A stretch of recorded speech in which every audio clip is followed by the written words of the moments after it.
তো চলেন আমরা শুরু করি তাহলে কাজ। প্রথমেই আমরা যেটা করব, আমরা হচ্ছে ওয়ার্ডপ্রেস এনভায়রনমেন্ট হিসেবে আমি ব্যবহার করব হচ্ছে লোকাল। আপনারা যে কোনো কিছুই ব্যবহার করতে পারেন। তো প্রথমেই আপডেট আসছে, আপডেট করে নিই। আশা করি আমার স্পিড দেখতে পাচ্ছেন, এটা one kind of show off. Okay, so এখন আমরা একটা ওয়ার্ডপ্রেসের একটা ইনস্ট্যান্স তৈরি করব এবং সেটা নিয়ে আমরা কাজ করব। So let's start.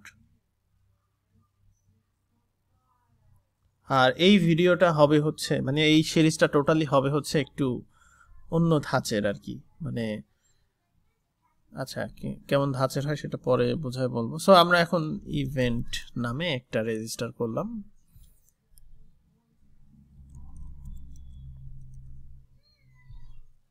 মানে এই ভিডিও বানানোর সময় দেখা যাচ্ছে বাইরে থেকে অনেক সাউন্ড আসবে।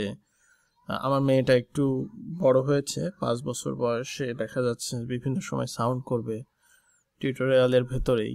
তো এইগুলো আশা করি আপনারা মেনে নেবেন। আমি হোম অফিস করি, তো এই জন্য আমার নিজেরও অসুবিধা হয় কাজ করতে, কিন্তু এগুলোর ভেতরেই করে নিতে হচ্ছে। ওকে, সো আমরা একটা এনভায়রনমেন্ট তৈরি করে ফেললাম। এখন হচ্ছে এখানে আমাদের প্রথম কাজ হবে হচ্ছে WooCommerce ইনস্টল করা। এখন তারপরে হচ্ছে আমরা একটা WooCommerce থিম, WooCommerce থিম না, মানে নর্মালি একটা থিম আমরা রেজিস্টার করব, যেহেতু আমরা সব কিছু একদম স্ক্র্যাচ থেকে করব। এবং গতকালকে আমি যেটা করলাম, আমার মেয়েকে একটা খেলনা কিনে দিয়েছি লেগো। সেটা বানাইতে প্রচুর সময় লাগছে এবং আমি সেটা থেকে অনুধাবন করছি যে ছোট ছোট জিনিস করে যদি কোডিং করা যায় তাহলে কিন্তু খুব ভালো হয়। তো আমরা আসলে সেই স্টাইলে কোড করব।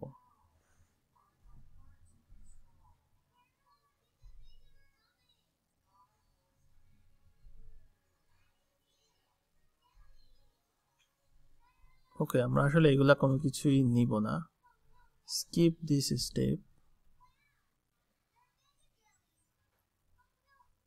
আচ্ছা, আমরা দেখি কোনো প্লাগইন ইনস্টল হয়ে গেল কিনা, হওয়ার কথা না। হ্যাঁ, ওকে, সো আমরা WooCommerce ইনস্টল করলাম। এখন আমাদের একটা থিম প্রয়োজন। সো থিম আমরা একদম স্ক্র্যাচ থেকে তৈরি করব, আগেই বলছি। তো সেই কারণে আমরা লোকাল থেকে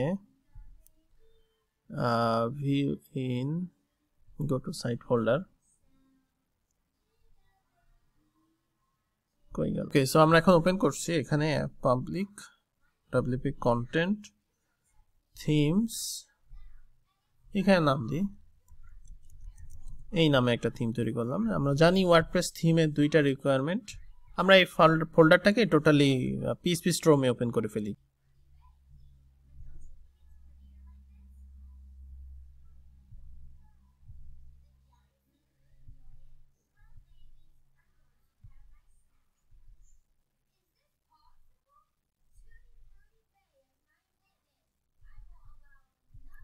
ওকে, সো আমরা এটাতে ওপেন করে ফেললাম এবং ট্রাস্ট প্রজেক্ট করে আমরা এখন কোডিং এ চলে আসলাম। এখন এখানে আমার ওয়ার্ডপ্রেস থিমের দুইটা রিকোয়ারমেন্ট আছে, সেই দুইটা রিকোয়ারমেন্টটা ফিল করি। এক নাম্বার হচ্ছে এখানে একটা ফাইল থাকতে হবে যেটার নাম হচ্ছে style.css। দুই নাম্বার হচ্ছে একটা ফাইল থাকতে হবে যে ফাইলটার নাম হচ্ছে index.php। নর্মালি আমাদের একটা থিমে কি কি লাগে, এটা একটা বেসিক থিম বানাইছিলাম, বাট আমি এখন আপনাদের একদম শুরু থেকে দেখাচ্ছি বিধায় আমি হচ্ছে এখান থেকে তৈরি করে নিচ্ছি।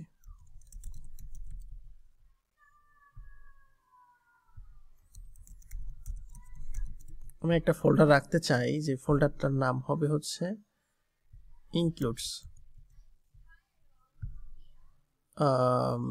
রিনেম করি, inc দিব শুধু, সরি। ওকে, সো এখন এটার ভিতরে একটা ফাইল থাকবে, যে ফাইলটার নাম হবে WooCommerce PHP। এই ফাইলটার ভিতরে আমি WooCommerce এর কাজগুলো করতে চাই। সো স্টাইল CSS এ আমরা জাস্ট হচ্ছে এখন এখানে থিম নেম, এটা অথর, তারপর হচ্ছে অথর ইউআরআই, ভার্সন, এই পর্যন্ত থাকলেই হবে। সো এই পর্যন্তই। এখন হচ্ছে আমরা এখানে কাজ শুরু করব। তো এই থিমটা রেজিস্টার হয়ে গেছে, এখন আমরা এটা অ্যাক্টিভেট করতে পারি। সো আমরা এখন অ্যাপিয়ারেন্স থিমে যাব, যাওয়ার পরে এই যে এই থিম আমাদের অ্যাক্টিভ হয়ে গেছে, আর মানে এখানে অ্যাক্টিভ করে দিলাম। তাহলে থিম আমাদের এখন দিলাম। এখন হচ্ছে আমরা কাজ শুরু করব। কাজ শুরু করার ক্ষেত্রে প্রথমেই আমাদের যেটা করতে হবে সেটা হচ্ছে আমরা এই আজকের ভিডিওটা এখানে শেষ করছি। আমি ছোট ছোট করে ভিডিও বানানোর চেষ্টা করব যাতে করে আপনাদের কনসেন্ট্রেশনটা থাকে। আপনারা যারা এক্সপার্ট আছেন তারা টেনে টেনে দেখবেন, যারা একদম নতুন আছেন তারা বুঝে বুঝে দেখবেন।